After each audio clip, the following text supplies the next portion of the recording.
the things about molding the environment so much around us is we've gotten used to maintaining temperature a certain way, maintaining reducing the amount of exposure we have to different things in our environment, being indoors so we're not really affected by the heat and the sun and this and that.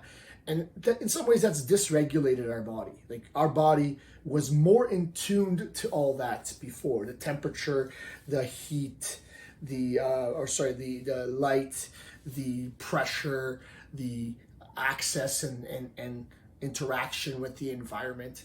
And now we're trying to live in a world that's a little bit more, for lack of a better word, sterilized. And that has a lot of upside. It probably keeps us out of risk of getting injured and getting sick and dying at a younger age. It probably keeps us protected from whatever the conditions could cause in terms of maybe frostbite or heat exposure and things like that.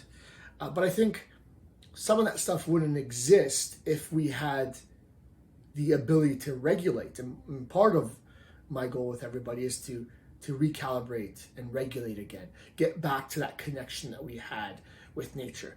And this is not meant to be some sort of, for lack of a better word, hippie, wooey approach to all this. I think some people were getting the right result for the wrong reasons, if that made sense. But I think we should be outside. We should be barefoot a little bit more. We should be getting regular exposure to sun. We should be exposing ourselves to different temperatures and different environments. We should, once in a while, have a little bit of struggle in our day-to-day life, because your body's, at least in your lifetime, losing the ability to work against that and to regulate properly. So now you lived in such a narrow range of existence that your body gets used to that. And at any moment that you're pulled out of that might be uncomfortable, becomes a cause for alarm, becomes maybe too much for your body to handle because it hasn't had the blueprints to deal with that. And there's a number of different ways. Maybe something I didn't mention was breathing, the way we breathe, the way we walk, all this stuff. I think this stuff needs to become regulated again for our bodies. We need to regulate it. We need to become adapted.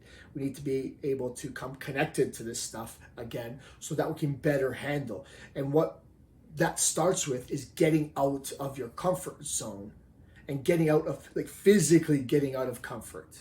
Because maybe that comfort, although convenient, although more fun, although safer, it might be creating dysregulation that comes back to affect us in the future.